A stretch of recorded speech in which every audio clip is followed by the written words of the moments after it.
সুরতে মানুষের দাম নাই, গুণে মানুষের দাম। উলাইকা কাল আনআম বাল হুম আদাল্লু উলাইকা হুমুল গাফিলুন। আল্লাহ বলে এরা শুধু পশুর মতো নয়, এরা পশুর চেয়েও নিকৃষ্ট। কারণ এরা আমার খাওয়া খায়, আমার পড়া পড়ে, আমার জমিনে চলে, এরপরেও আমি মাওলার ইবাদত করে না, আমি আল্লাহর সাথে না নাফরমানি করে।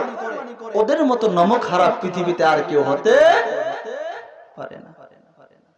কুকুর, কুকুরকে আমরা কি খাওয়াই? ভালো মন্দ খাওয়াই তো নাকি? আরে কুকুরকে আমার ফেলানো খাবার, হাড্ডি গুড্ডি এগুলা দিয়ে খাওয়াই, নষ্ট খাবার গুলা খাওয়াই। আমার কুকুর সারাটা রাত আমার বাড়ি পাহারা দেয়। কিন্তু আমার মাওলা তো পচা খাবার খাওয়ায় না, কত সুন্দর নেয়ামত আমাকে খাওয়ায়। আমি মাওলার নাফরমানি কেমনে করি? আরে কেমনে করি মাওলার নাফরমানি? আল্লাহ আমাদের সকলকে বুঝার তৌফিক দান করেন।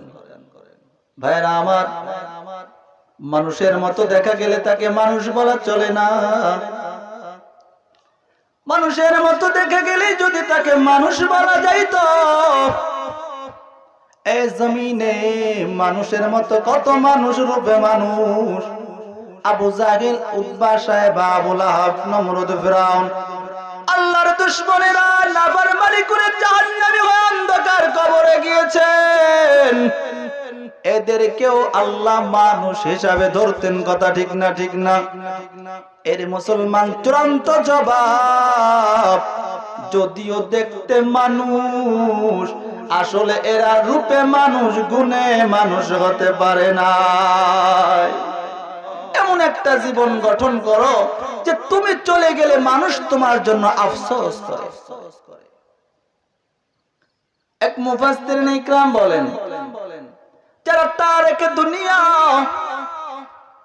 যারা দুনিয়াকে ছেড়ে দিয়েছে আখিরাতের দিকে দৌড়ায়, যে পাগলগুলা একবার আল্লাহর আশিক বান্দা হয়ে গেছে, ওই আশিক বান্দা যখন দুনিয়া থেকে চলে যায়, ওই বান্দাগুলো যখন এই দুনিয়ার সমস্ত ভালোবাসা ছিন্ন করে কবরের যুগে চলে যায়, তার জন্য জমিনটা কান্না করতে থাকে। কোন সুবহানাল্লাহ। এর বান্দা যখন দুনিয়া থেকে চলে যায়, ওই মসজিদটা পর্যন্ত বান্দার জন্য কাঁদে। মসজিদে কাঁদে আর বলে, মালিক, তোমার ওই বান্দা আমার ঘরের মধ্যে আসিয়া তুমি মাওলার কদমে কপাল ঠেকাইতো, আজকে তোমার বান্দা নাই, তোমার ঘরে আসার মতো কেউ, তোমার বান্দা আজকে কয়দিন হয়ে গেল, নাই নাই নাই। ও আল্লাহ, তুমি তোমার বান্দাকে ক্ষমা করে দাও। সুবহানাল্লাহ। যেভাবে বললেন আপনারা বেজার মনে হয়। ভাইরা আমার, আল্লাহর ওলি যখন মারা যায়, আল্লাহওয়ালা তারকে দুনিয়া যারা ছেড়ে দিয়েছে, ওই বান্দাগুলো যখন মারা যায়, ওই বান্দা যেই গাছের নিচ দিয়ে হাঁটে, যেই গাছের নিচে বসে ছায়া লয়, বলে ওই গাছটা পর্যন্ত কান্না করতে থাকে আর আল্লাহরে বলে, মালিক, অমুক বান্দা আমার নিচে বসেছে।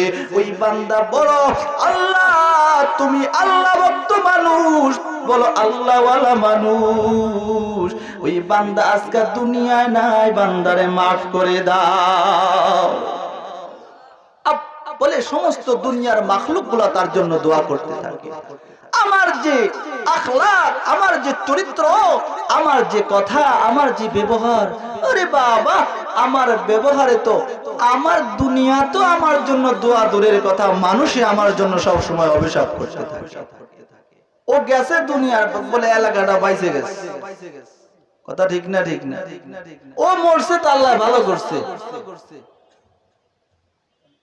আল মুসলিমু মান সালিমাল মুসলিমুনা মিন লিসানিহি ওয়া ইয়াদিহি, আল মুসলিমু মান সালিমাল মুসলিমুনা মিন লিসানিহি ওয়া ইয়াদিহি, আও কামা ক্বালা আন-নাবিয়্যু আলাইহিস সালাতু ওয়াস-সালাম। নবী আরো প্রায় ১৫০০ বছর আগে বললেন, এই মুমিন ততক্ষণ পর্যন্ত হতে পারবে না, ও সেই বান্দা মুমিন নয়, আমার ওই উম্মত কোনদিনও প্রকৃতিক মুমিন নয় যেই বান্দার হাত এবং জবান দ্বারা অন্য মুমিন অন্য মুসলমান নিরাপদ থাকে না।